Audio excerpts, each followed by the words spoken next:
eu queria falar um pouco do Brasil, porque eu tenho feito aqui uma série de entrevistas a respeito da guerra da Ucrânia. E várias pessoas que estiveram aqui já falaram que o Brasil está fazendo falta nesse momento no cenário internacional. A gente vê, por exemplo, a China, a Índia e a África do Sul mais ou menos alinhadas numa não condenação total da Rússia, mas, ao mesmo tempo, uma independência em relação ao conflito, né? De não se colocar de nenhum lado, né? E de defender a soberania, a integridade dos territórios, mas de não criar uma animosidade com a Rússia também. Então, se o Brasil estivesse nesse bloco, e se o Brasil estivesse presente no cenário internacional como já esteve, o senhor acha que o Brasil teria um papel a desempenhar nesse conflito? Eu não tenho dúvida. Eu não tenho dúvida. E eu acho que essa não é uma opinião só minha. Eu não vou ficar citando pessoas assim com que eu falei, mas eu tenho pessoas com que eu tenho falado, conversado internacionalmente, que veem o Brasil como parte.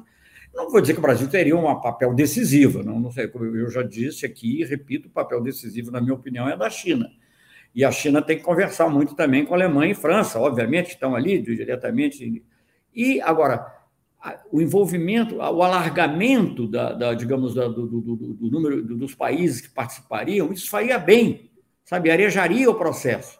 E aí, Índia, Turquia, África do Sul, alguns africanos, até Egito, não sei, Brasil, certamente fariam diferença. Não sei se algum outro latino-americano também, mas eu não vou aqui falar dos outros. Mas, digamos, certamente faria diferença. E hoje o Brasil não tem credibilidade. Apesar do voto na ONU no Brasil, apesar de ter condenado, porque o Brasil, numa outra situação política, interna e internacional, poderia ter se abstido, até com a perspectiva de poder ajudar. De Eu acho que ajudar na negociação depois, de ajudar na claro. negociação. Mas essa perspectiva não existe. Então, eu até compreendo. Eu acho que o Itamaraty, para falar a verdade, sobretudo a posição do embaixador na ONU, foi razoável, Foi sabe? Dentro. razoável e o discurso da justificativa do voto foi bastante razoável, devo dizer. Isso, quer dizer, é muito razoável, assim, dentro da tradição, da defesa da paz, da defesa contra as sanções, porque sanções, Heloísa, a gente não fala para. Sanção mata. Eu fui presidente daqueles painéis sobre o Iraque, você talvez se lembre que eu estava aí, eu era embaixador na ONU, e a sanção mata e mata muito. Ela talvez não mate no curto prazo tão imediatamente, mas ela provoca fome, ela provoca desnutrição, ela provoca queda, a queda na expectativa de vida, ela provoca aumento da mortalidade infantil. Eu vi tudo As isso no sanções Iraque. foram devastadoras no Iraque. E As eram sanções sanções autorizadas. impediram a Venezuela de começar a vacinação da Covid. As sanções são assassinas, Assassinas. terrível. Então, não pode dizer como as sanções fosse uma coisinha que só fosse atingir o mercado financeiro e os banqueiros. Não, não. Isso vai lá no fundo. Eu vi isso no Iraque. O Iraque saiu de uma posição em que a renda média per capita era próxima dos países do sul da Europa, naquela época, né? Para uma renda de país da Somália. Gente, isso não mata? Mata muita gente, mata de forma cruel e de longo prazo. Então, sabe, achar que você está fazendo isso, que não ataca? Não. Então, eu acho que é fundamental voltar rapidamente às negociações, encontrar um caminho de paz, um caminho de tolerância. Vai levar muito tempo para que os russos e os ucranianos não russos fiquem amigos, se é que algum dia ficarão. Mas você tem que viver com eles ali, uns terão que viver com os outros.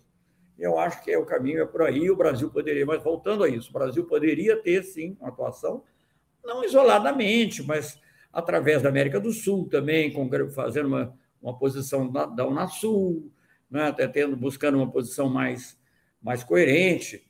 Não, e E reativando os BRICS, por exemplo, se o trabalho dos BRICS não tivesse sido interrompido, o Brasil teria agora, junto com a China, com a Índia, com a África do Sul, a possibilidade de ter uma influência maior na conversa lógico, com a Rússia, lógico, por lógico. exemplo. Seriam os BRICS, né? Porque aí a Rússia não poderia entrar porque ela é parte do conflito, mas os BRICS poderiam ter uma grande influência. Com certeza, com certeza. E o Brasil, com o trânsito que tem em diversos outros países fora dos seus blocos de influência, poderia auxiliar a China nessas negociações, abrindo outros canais na Europa para as conversações. Enfim, o senhor sabe muito melhor do que eu e poderia fazer esse trabalho de uma maneira brilhante, Não, como e as sempre. pessoas ouvem o Brasil. Eu já ouvi de vários, ele vai me permitir citá-lo, porque ele já falou isso publicamente.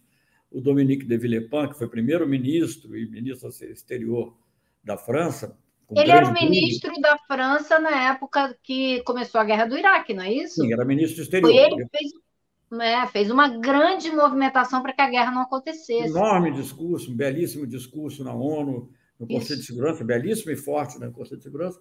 Ele disse assim: olha, há mais tempo, ele me comentando, não, essa situação, e há pouco tempo também reiterou a proposta da situação, não, o mundo precisa do Brasil, agora tem que ser um Brasil democrático. O Brasil é importante para o equilíbrio do mundo. Então, o Brasil é um dos 5 maiores países em território, dos 6 maiores em população.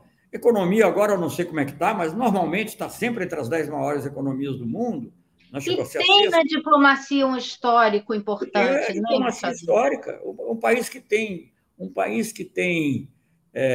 16.500, quase 17 mil quilômetros de fronteira, e não tem uma guerra há 150 anos, alguma coisa tem que se falar a favor dessa diplomacia, né? Não é?